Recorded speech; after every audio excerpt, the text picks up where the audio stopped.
Okay, the committee will resume our meeting in the study of the implementation of the red dress.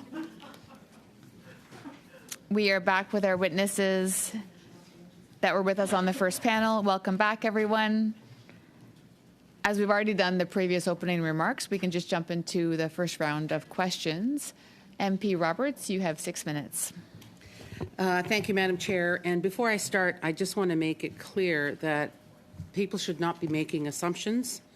And Karen was a great leader, but we welcome you, Shelby. I don't want you to take this from anyone here at our team, because we have worked very collaboratively together. And I think making assumptions is the wrong way to go. So I just want to set that clear for the record. Welcome, and thank you for being part of the team. And we also want to congratulate Karen. She did do a great job. So I'm going to start with, is it Mrs. Gideon? Did I say that right? You did. Oh, good. Okay. So through you, Chair, the minister is gone, but I would like your feedback on something. So Bill C5 passed, receiving royal assent on June 30th, 2021. The purpose of the act is to respond to the Truth and Reconciliation Commission's call to action, number 80. I was taught as a child that actions speak louder than word. And while this is a lovely sentiment, the action of the Prime Minister on the very first National Day spoke volumes. Despite receiving invitations to spend the day with survivors and their families, he opted for a surfing vacation in Tofino. In my opinion, his actions spoke volumes on importance he placed on reconciliation. How much damage did his actions Point of order. cause? I'm just wondering what this has to do with the red dress alert. I'm getting to that. Okay, so if you could... Yeah, so I guess what my question is, we've been studying this for, I believe, 3 years, and that was before my time, and we know how important it is to protect all women and children, and especially what has been going on with the Indigenous population and the missing and murdered Indigenous women. Leah brought this up because it is a concern, and we're all women here, and we all want to fight for the same thing. But doesn't that show disrespect to the Indigenous people? So thank you for the question. What I'll say as a First Nation woman myself, a member of Gaskapegyag and a mother of 2 First Nation girls, is that I have been now in the federal system for 16 years, worked at the Assembly of First Nations before that. And I would say that there's been a significant amount of work in progress with respect to advancing reconciliation in recent years. There has been a significant level of increased investment in programs and services, but there has also been some very significant legislative and policy initiatives that are going to entrench certain aspects of changes. And in that, I'll reference the Child Family Services legislation, which is now been very much validated and supported by the Supreme Court of Canada in a recent decision, which now recognizes the jurisdiction of Indigenous peoples to really completely take over, design and manage child family services, which has been a significant risk factor for Indigenous women and girls and was very much highlighted with respect to the calls to justice. Another important piece of legislation is the adoption of the United Nations Declaration on the Rights of Indigenous Peoples. So I'm sorry to cut you off because they only give me so much time. So we've had 5 meetings and many witnesses, and one of the things they all say is they don't feel like they're seen, that they're being seen. I want to tell to tell them for the record right now, we see you, we hear you, we listen. We need to do better, and we're not doing better. We, as a committee, need to ensure that this government makes this red dress alert a top priority. And I will tell you that we had Jennifer Jetson from Cape Breton. I'm not sure if you know her. She's from Cape Breton, Nova Scotia, who was able to get a system in place in a matter of days. And we heard her testimony, and it was unbelievable. And it wasn't about money, and it wasn't about anything. She got it done. Why is this government taking so long to take action on a very vital situation that women are going missing? In my experience, when the federal government rushes into imposing a solution on Indigenous peoples, it does not work. The reason that initiative in Cape Breton worked is because it was driven by the grassroots, by the local communities. They designed it, they managed it, they chose the technological provider, they set the parameters. This is what we are trying to emulate at a national level, but by taking the time to engage with Indigenous peoples that are not homogenous across the country. They are very diverse, and that is the richness of the work that we are doing to advance reconciliation. So Mrs. Gideon, Anna, you have 1 minute. I think the issue here is, and I don't know if you'll agree with me or not, but there's just so much waste and so much red tape. When we have a system in place that could start immediately to help find these missing and murdered Indigenous women before they go murdered. Like, how do we do that if we're going to continue to do studies, if we're going to continue to do reports? It's enough is enough. We have to stop with the talk. We got to get it done. And I guess maybe coming from the private sector, if my boss came to me and said, here's an issue, I would make sure I'd act on it right away. This is serious. We're all women here. This is serious. We can't continue to lose our women, because without us, there wouldn't be a world. We have multiple bosses. We don't have one boss, right? We have many different Indigenous representatives and service delivery organizations that have a lot to say about this issue and how they will see it succeed. So Thank you very do much. need to provide fora for them to bring forward those recommendations to us. Thank you. MP Lambropoulos, you have 6 minutes. Thank you, Chair. And first of all, congratulations to you on this new role.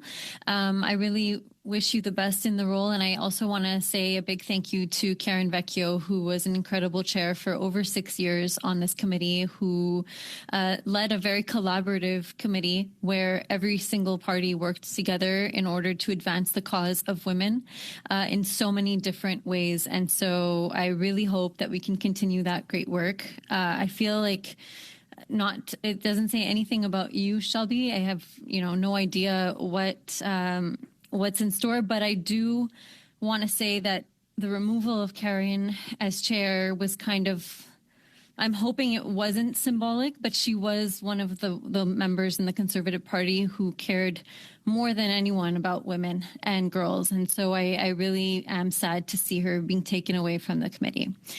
With that being said, I have nothing against you. I actually like you, and I'm really hoping that we can work together collaboratively. On this important study, thank you to our witnesses for being here and for also doing what you can to advance this cause. It's obviously a very important cause. We've heard from many Indigenous women from across the country on this study so far. And what we've heard is that a red dress alert what it should basically look like is that it should be led by Indigenous women, that the decision-making table should include Indigenous women. And I've heard from you today that is the case, that people, our partners, Indigenous partners, are the ones that are kind of taking the lead here, and that we're consulting with as many as possible. And that's great to hear. One of the main concerns that I think we've spoken about at various meetings so far is the fact that the police needs to be involved in a red dress alert. And in this situation, we've heard mixed reviews because there are some Indigenous women who don't want police involvement because of the lack of trust that exists between Indigenous communities and the police in different parts of the country. We've also heard from different Indigenous women that police is required because they do have the tools necessary to be able to help in these situations. In the calls for justice, it is specifically mentioned that there should be policies that are national in scope, and so that there should be police departments across the country that are following the same policies and the same guidelines in order to make sure that cases are taken seriously when it comes to missing and murdered Indigenous women and girls. And I'm wondering if you can speak to that and say if there's any work being done on that front. I'm thinking public safety most likely would be who can answer this question. If any any work is being done to standardize protocols and to work with police chiefs across the country to make sure that there's something being done in this regard? Thank you for the question. So one thing I would like, and it's going to be an awkward response because I'm responsible for emergency management. So when we're talking about policing, it is under another umbrella within public safety, which unfortunately they are not part of this table at this stage. But what we can do, I hear your point, I hear your concerns, and your point is very valid. We can take that to our colleague, and then we can follow up with a written response on that front, what public safety is doing on that part of work. I can maybe just add, though, that, there has been an increased amount of work that public safety has done through new investments with respect to establishing trilateral agreements with communities with respect to policing, as well as increasing the number of self-administered police services among First Nations and Inuit. So there's been 93 new and ongoing projects in that regard, as well as investments in police infrastructure. And so I think this is improving relationships over time. More needs to be done, for sure. But it is a very important priority of a number of First Nations. So if we can potentially look at, some of these self-administered police agreements that exist in some jurisdictions and start in regions that have those types of relationships and actually bring that forward to chiefs of police across the country, I'm sure there would be openness to look at the type of protocols and relationship building that's happened.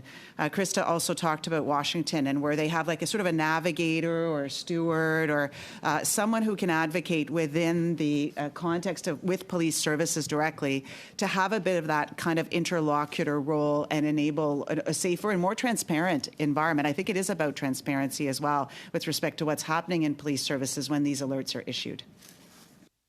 Can anyone tell me if there have been any conversations, though, with provinces and territories with regards to this? Of course, when they're self-governed, it's great. That's obviously a great step. But of course, most police departments or most polices of provincial jurisdiction, are there conversations with provinces in order to keep them up to date with what's going on, with what the requests are, and any conversations of that nature going on? Chair, bottom line is yes. Those conversations are going on. Minister mentioned the National Indigenous Roundtable, Indigenous Provincial Federal Territorial Roundtable that happened at the beginning of February. The whole first day was dedicated to technical discussions around the red dress alert.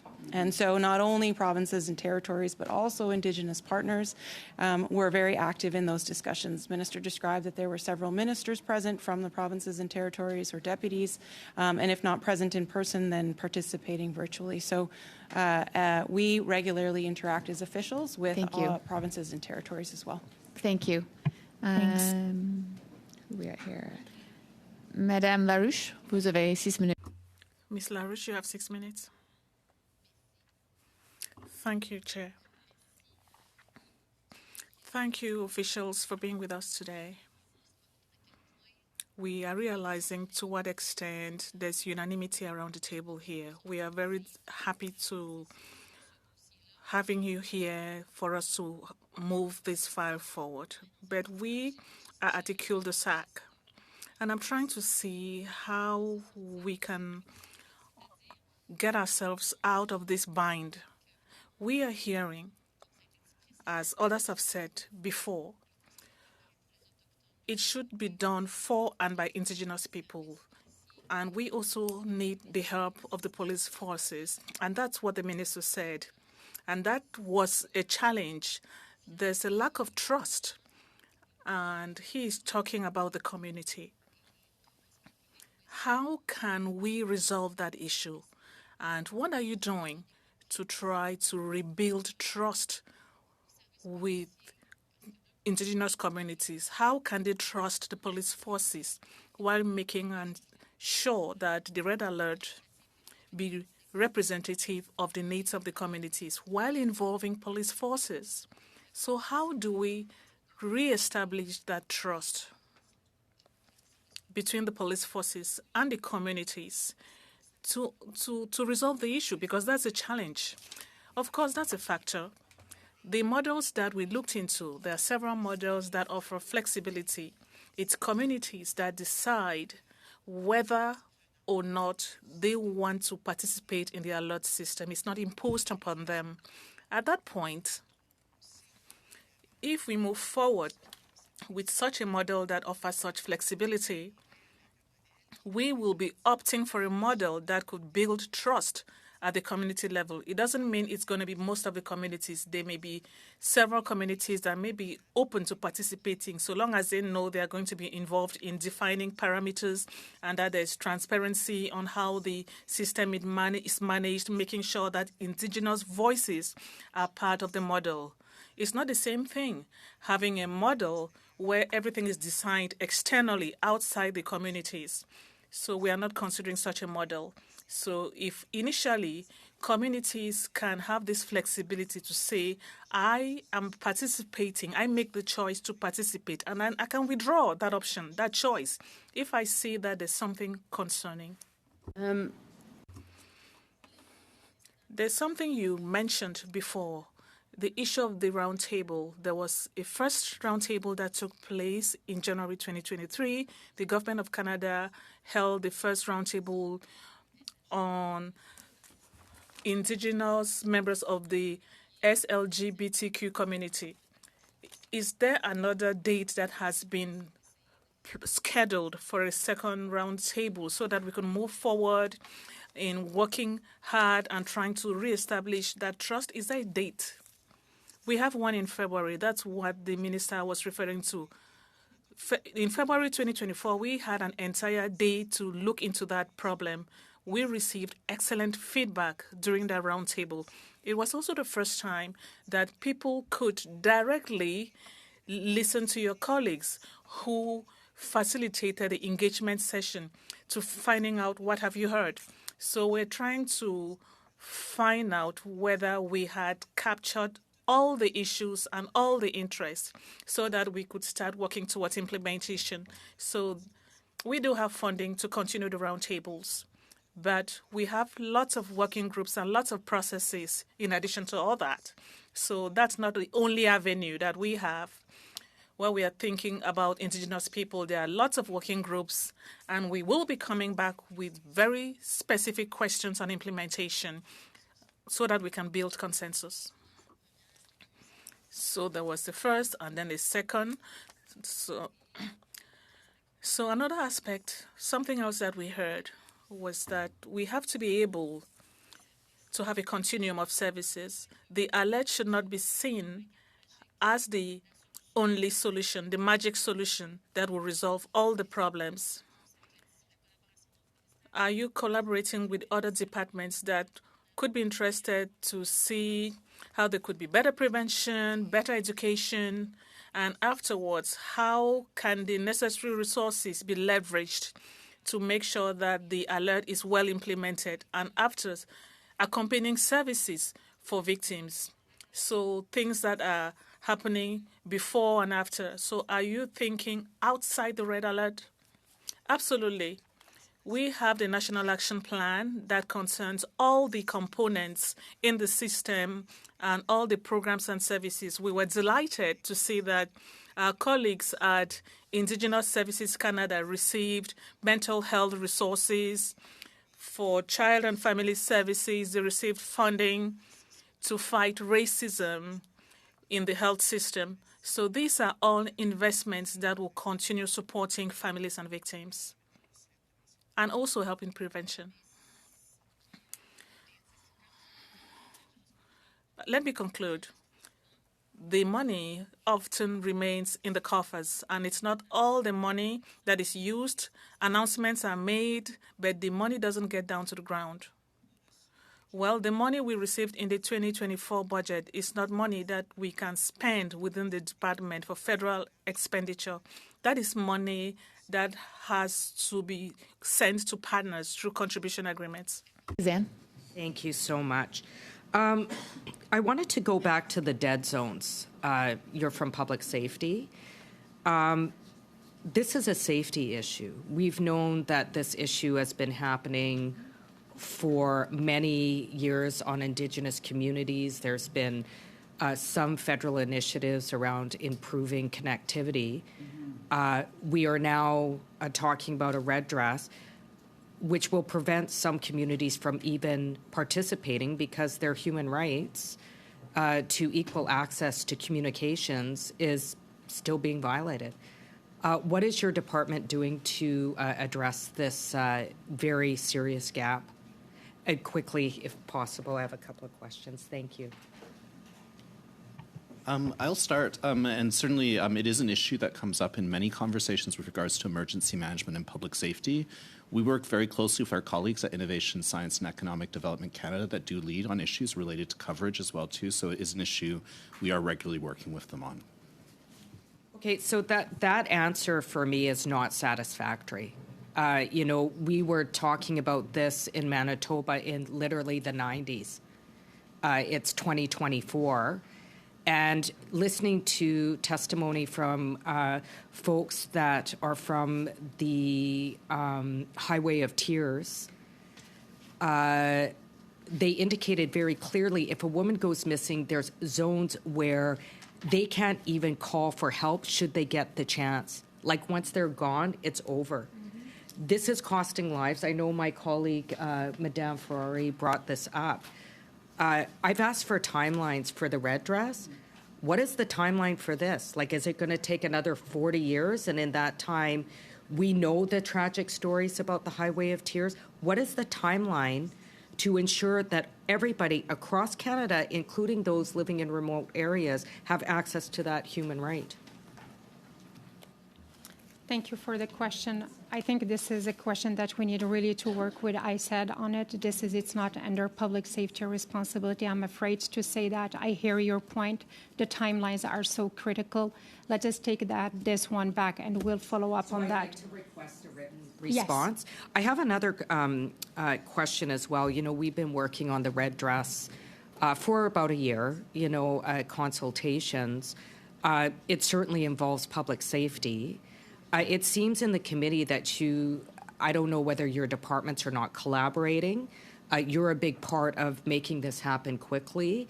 I'm wondering where the discussions are between your departments to make sure we can get a red dress out in a timely way. So we have been having conversation with our colleagues with CERNAC on this issue for a long time. Public safety responsibility is really to. Can you please define long time? But since since the work has been started, we have been. I don't have a date exactly, but what I would say, since this issue have been and the work has started, we have been working with our colleagues with CERNAC, and what we are providing from public safety perspective is the technical support. So we are not the lead on. I share this with all respect because we've asked technical questions in the committee today. And it seems like we're not getting a lot of answers. And that technical piece is the difference between this being viable and not viable, in addition to consultations. Yeah. How much time do I have, Chair?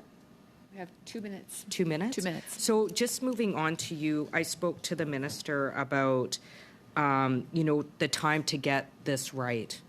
And, I had in another committee around... it was around amending EI to include kinship and adoptive care. You spoke about the United Nations Declaration on the Rights of Indigenous Peoples. We know the Bill C-15, one of the stipulations was that all legislation going forward had to be consistent with articles in UNDRIP. On several occasions, I've had to try and amend legislation in committee. On this occasion, I did the same thing. It passed in our HUMA committee, and the government overturned my amendments, which would have allowed it to be compatible. What is your department doing to ensure that it's following the rule of law, Bill C-15, which now informs part of our rule of law? So in terms of the United Nations Declaration Act, so CERNAC has a lead or a co-lead role on a number of the action plan measures. We are also responsible for looking at pieces of legislation within the context of our department, right? That would be within the purview of CERNAC to identify areas where we would see the need for amendment. Any new legislative initiative would actually have to pass a review to ensure that it would be compatible with the United Nations Declaration Act. We have developed a tool within our department in order to be able to do that, and we have training Just in sessions saying as that, well. the action plan was supposed to be released within 2 years.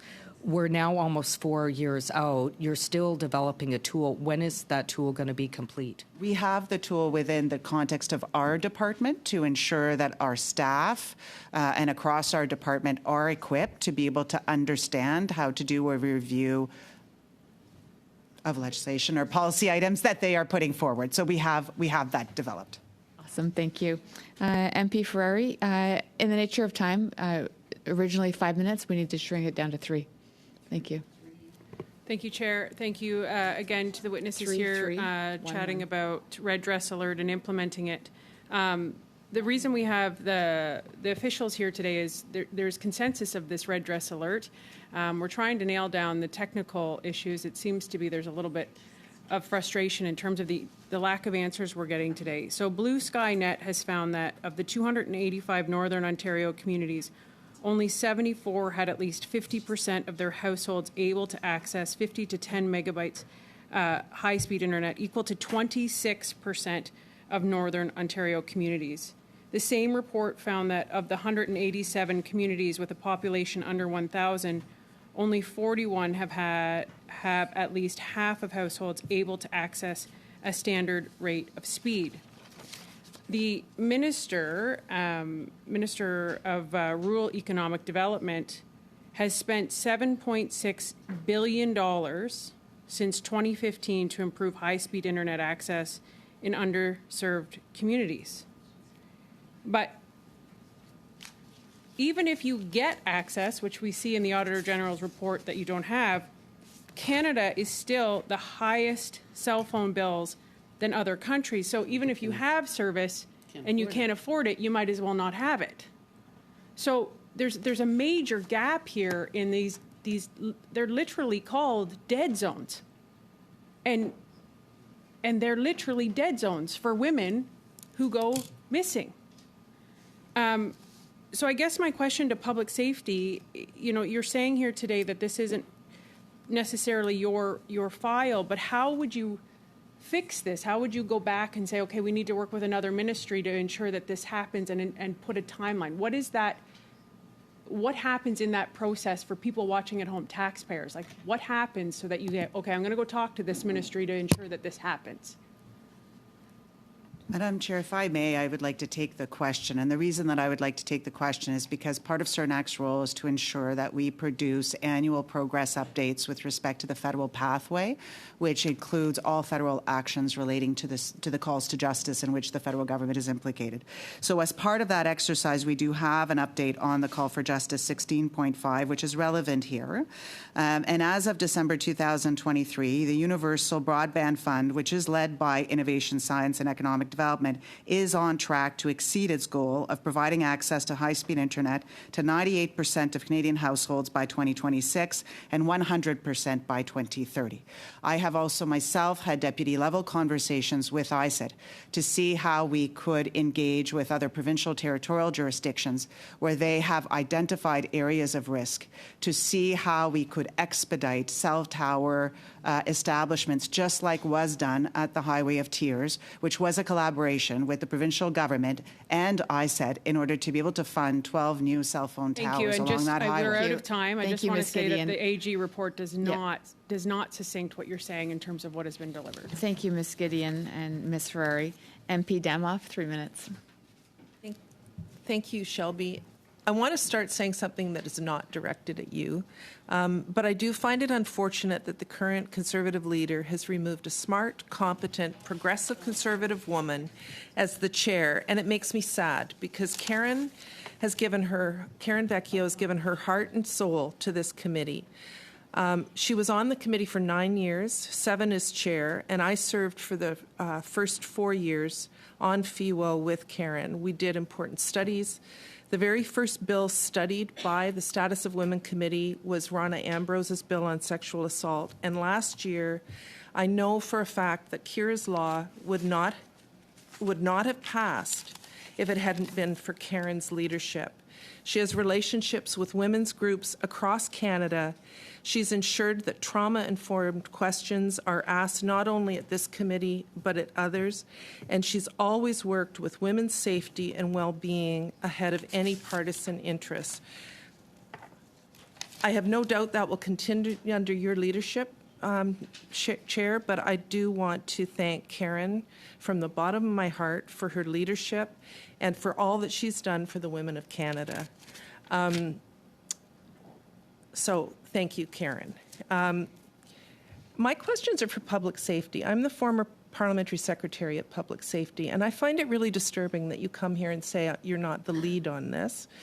You are emergency management, and I do feel that public safety really needs to start engaging in this more and taking this seriously, because a lot of what we need to do when it comes to the alert system rests with you. There's only so much that Crown and Indigenous Relations can do, and I'm really grateful that Mark Miller and Gary Ann and DeSangre have taken on the lead on this, but it's time that Public Safety did as well.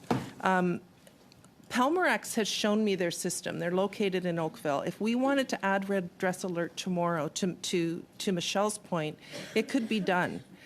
But they don't issue they issue the alerts. They don't determine who does. It's a bit of a secret committee, this SOCAN committee.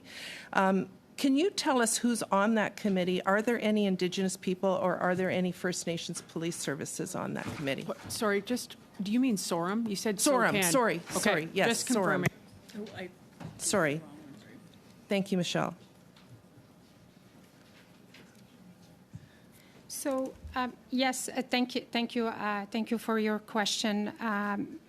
What I would say, so SORM, the senior official representative for emergency management, what the members are representative from provincial and territorial jurisdictions. They are all responsible, most of them on emergency management. So what we are discussing through under SORM, the conversation that we have been leading, it's around the national public alerting system.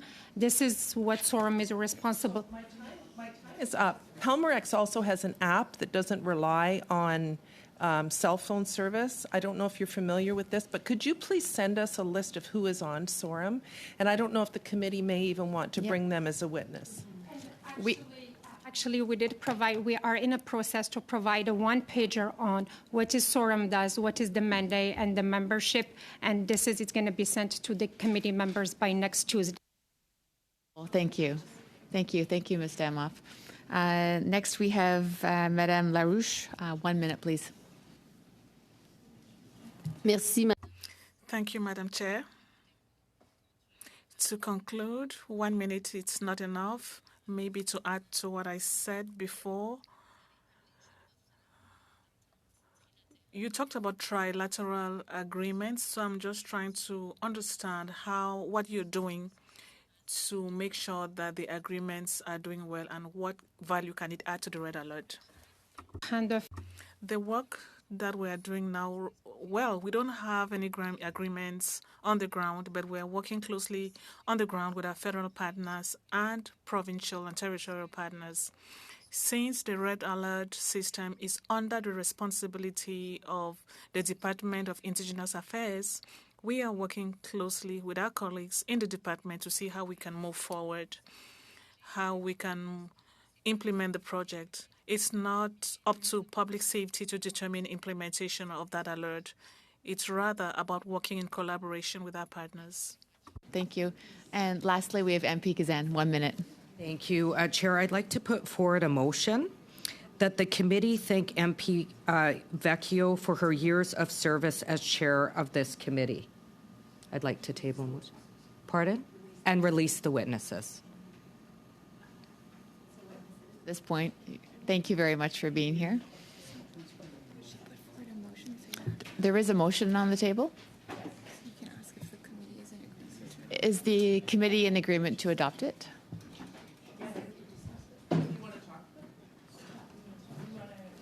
Well, technically, it hasn't been in advance of 48 hours, so is it the will of committee? Yeah, I think so.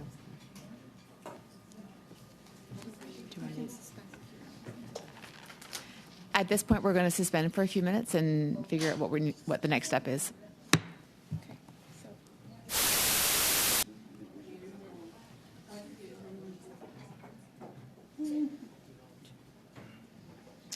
So as you know, according to routine motions, generally need 48 hours, interpreted as 2 nights for any substantive motion to be moved in committee. It's not a contentious motion. The motion has been put on notice, and can we ask for unanimous consent from the committee to move the motion?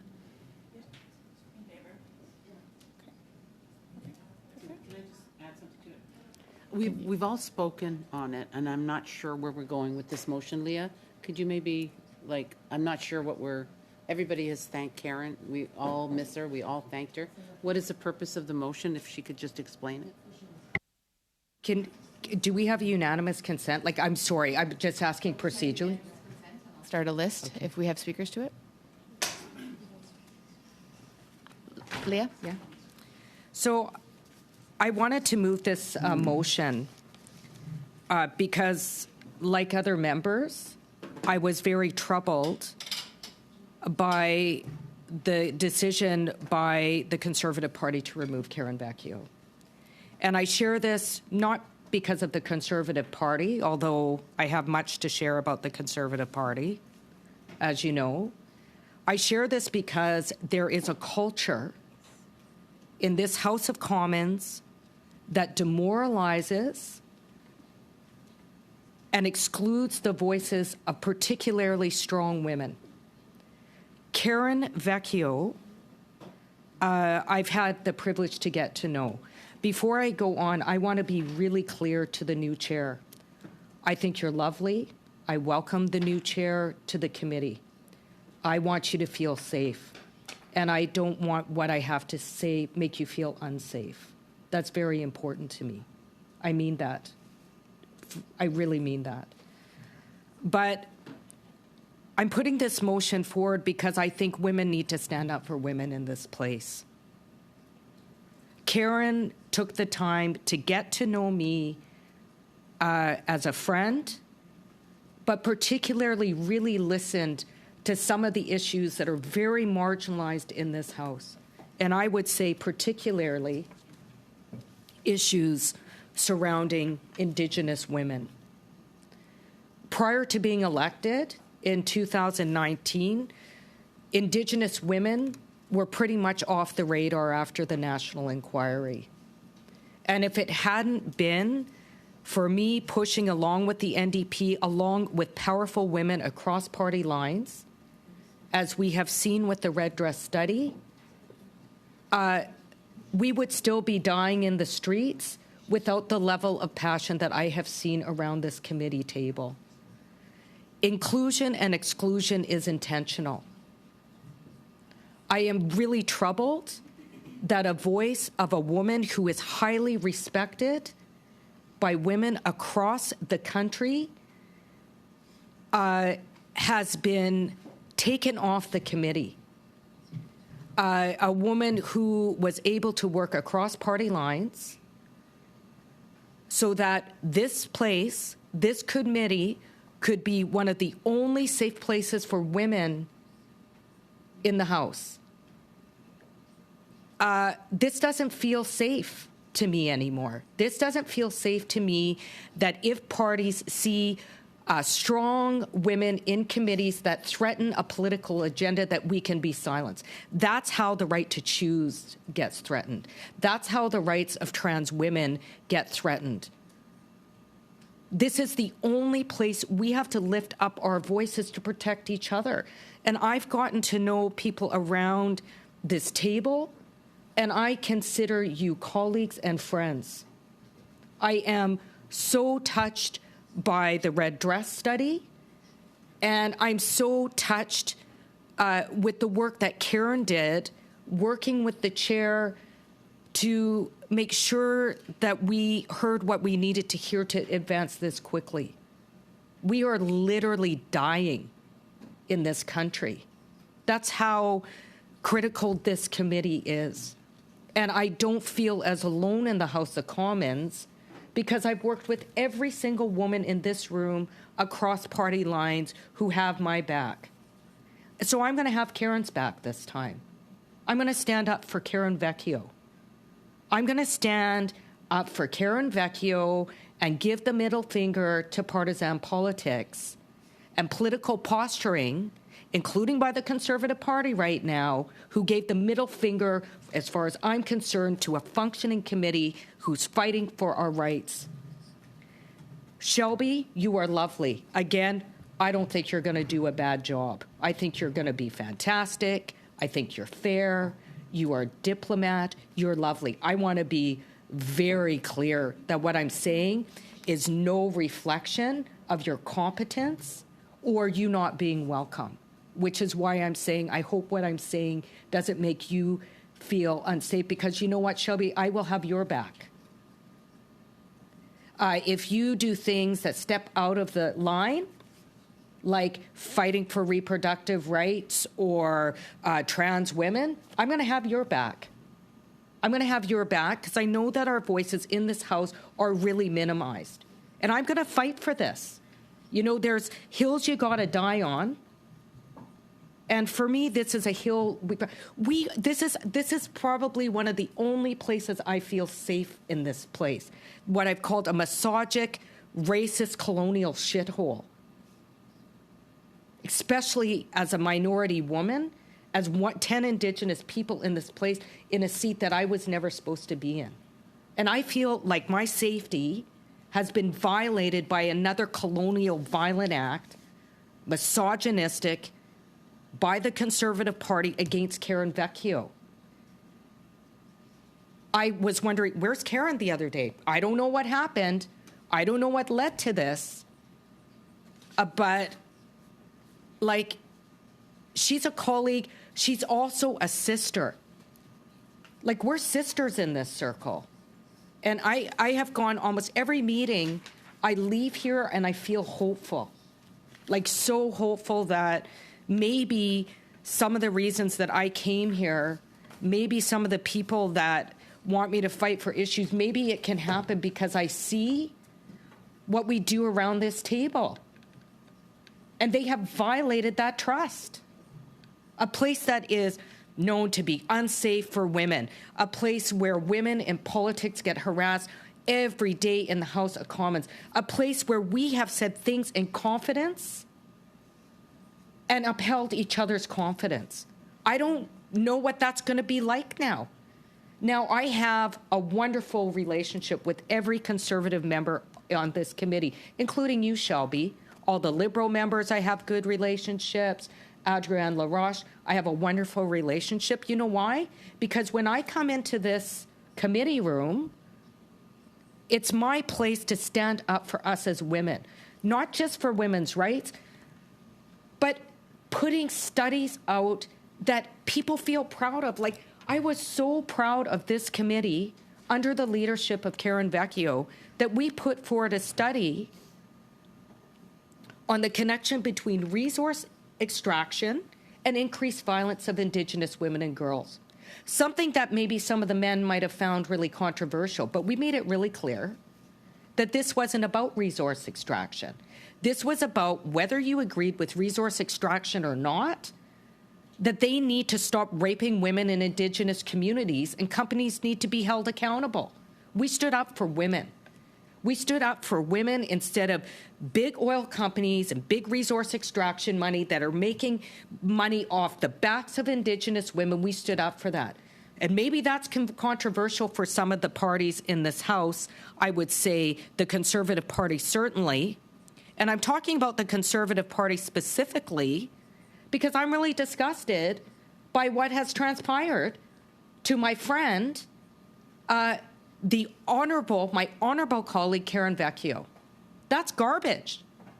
That's garbage that any time a woman is going to stand with her sisters in other violence on studies like oil extraction, that it's seen as rebellious and radical, like somehow the raping of women isn't rebellious and radical. Somehow we have to turn a blind eye because we don't want to, tick off big industry.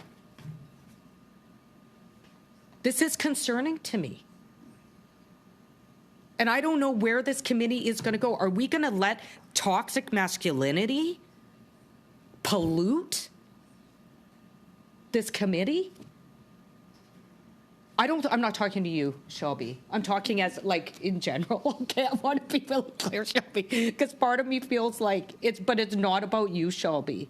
It's about the broader issues and systemic issues within the House of Commons. Like, anytime women join hands and say no to violence, are we going to be punished? We know some of the studies we've done have been pretty edgy in this committee. And, we have, even in the most, studies that people had different opinions, we came out the other way. So what does that say by throwing Karen Vecchio out? Who's going to be next? Are we going to have to listen mostly by men in leadership in the House of Commons? Otherwise, the girls are in big trouble in this misogynistic place. So, I'm sorry I'm taking up so much time, but this is a bigger issue to me than just Karen. This is about, there used to be, and I hope that we have it again, a cross-party women's committee where women supported women in this place. I'm waiting for the day that a trans woman is in this place, and we're not passing motions that threaten their safety, not just outside, but in the House of Commons by the Conservatives. A group of folks who Karen Vecchio, by the way, supported.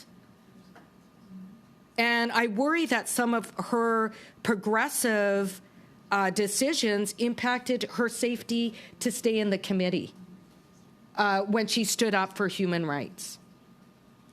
These are the most critical issues of our time. We see 12-year-olds in the States having to give birth because they can't access a safe trauma-informed abortion care. And these topics are scary in the House of Commons, even in this committee, because everybody's worried they're going to get in trouble. Not me, not my party. We're clearly pro-choice. So I've never done this before, but I'm going to stand up for Karen. Because if any of you get in trouble in this committee, I want to let you all know that I will have your back. I will fight hard. I am a huge defender of women's rights, and I will fight hard for all of you because you deserve that solidarity. I'm going to give that solidarity to Karen.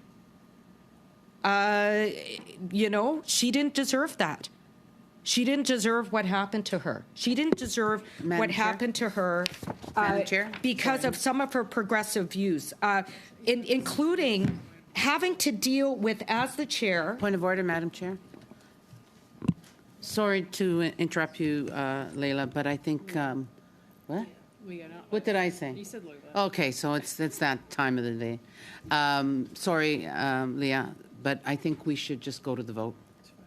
No, you can't. There's hands up. We can start next meeting, but there's hands up. A running list right now, and it was a unanimous consent, so we can't go to a vote.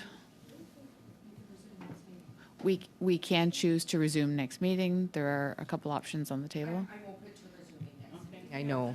Okay. No, other people are on the speaking list. We can adjourn and then continue on. Or suspend, and then continue on next. I'm fine with that.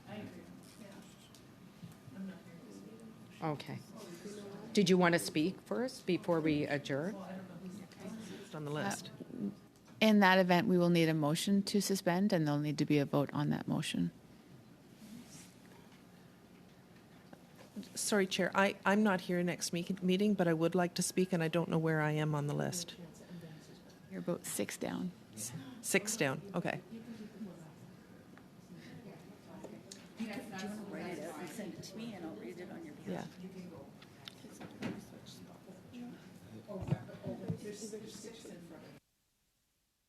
We need a motion, should we wish to suspend? Motion to... We have a motion to suspend from Michelle Ferrari.